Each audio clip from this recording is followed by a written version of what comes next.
Negative comment actually trawl ಪೇಜಿಂದ ನನಗೆ ಯಾವತ್ತೂ ಆಗಿಲ್ಲ.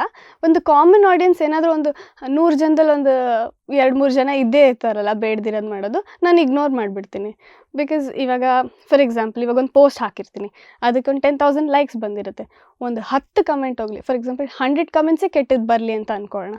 ನಾನು ಆ ಲೈಕ್ಸ್ ನೋಡ್ತೀನಿ, ಇಷ್ಟು ಜನ ಇಷ್ಟಪಟ್ಟಿದ್ದಾರೆ ಅಂದರೆ ಇದರಲ್ಲಿ ಏನಾದರೂ ತಿದ್ಕೋಬೇಕು ಅಂತಿದ್ರೆ ತಿದ್ಕೋತೀನಿ. ಬಟ್ ಇಲ್ಲ ಇದು ಸುಮ್ಮನೆ ಏನಾದರೂ ಬಾಡಿ ಶೇಮಿಂಗ್ ಬಗ್ಗೆನೋ ಆ ಥರ ಇದ್ದರೆ ನಾನು ಇಗ್ನೋರ್ ಮಾಡಿಬಿಡ್ತೀನಿ. ಇವ್ರಿಗೆ ಮಾಡೋ ಕೆಲಸ ಇಲ್ಲ ಬಿಡಿ ಅಂತ. ಓಕೆ.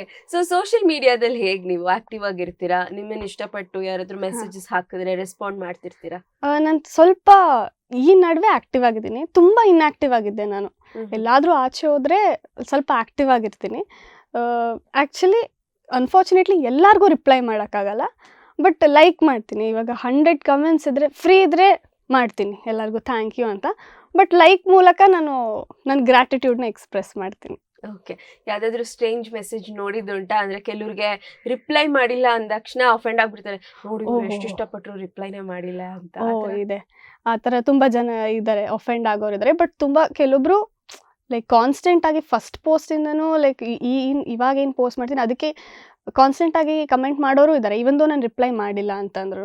ನನಗೆ ಅವ್ರ ಮೇಲೆ ತುಂಬ ಗ್ರ್ಯಾಟಿಟ್ಯೂಡ್ ಇದೆ. ಬಟ್ ಒಬ್ಬೊಬ್ಬರು ರಾಂಗ್ ರೂಟ್ ತೊಗೊಳ್ತಾರೆ. ನನಗೆ ಆ್ಯಕ್ಚುಲಿ ಅವ್ರನ್ನ ನಾನು ಬ್ಲಾಕ್ ಮಾಡಿ ರಿಸ್ಟ್ರಿಕ್ಟೇ ಮಾಡಿಬಿಟ್ಟೆ. ಸೊ ತುಂಬ ರಾಂಗ್ ಕಮೆಂಟ್ ಮಾಡಿಬಿಡೋದು ಆ್ಯಕ್ಚುಲಿ ನನಗೆ ಅಂತಲ್ಲ, ಯಾರಿಗೂ ಅದು ಮಾಡಬಾರ್ದು, ತುಂಬ ರಾಂಗು. ಸೊ ಅದೇನು ಅಂದರೆ ಅಟೆನ್ಷನ್ ಸೀಕ್ ಮಾಡೋಕ್ಕೆ. ಸೊ ಆಮೇಲೆ ಅದನ್ನು ಏನಕ್ಕೆ ಈ ಥರ ಮಾತಾಡಿದ್ದೀರಾ ಅಂತ ನಾನು ಸುಮ್ಮನೆ ಎಲ್ಲ ಪಬ್ಲಿಕ್ಕಿಗೆ ಮಾತಾಡೋಕ್ಕೆ ಹೋಗಲ್ಲ. ಅದು ಥರ ರಾಂಗ್ ಕಮೆಂಟ್ ಇದ್ದಾಗ ನಾನು ಹೋಗಿ ಟೆಕ್ಸ್ಟ್ ಮಾಡಿದಾಗ, ಓ ಮೇಡಮ್ ನೀವು ರಿಪ್ಲೈ ಮಾಡ್ತಿರ್ಲಿಲ್ಲ ಅಂತ ಅಂದರು. ನಂಗೆ ಅದು it's a wrong way to seek attention ಅಲ್ವಾ.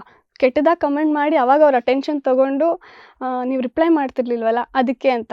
ಸೊ ಇದೆಲ್ಲ ನೆಗೆಟಿವ್ ಥಿಂಗ್ಸು. ಸೊ ಅವ್ರನ್ನ ನಾನು ಬ್ಲಾಕ್ ಮಾಡಿ ರಿಸ್ಟ್ರಿಕ್ಟ್ ಮಾಡಿಬಿಡ್ತೀನಿ.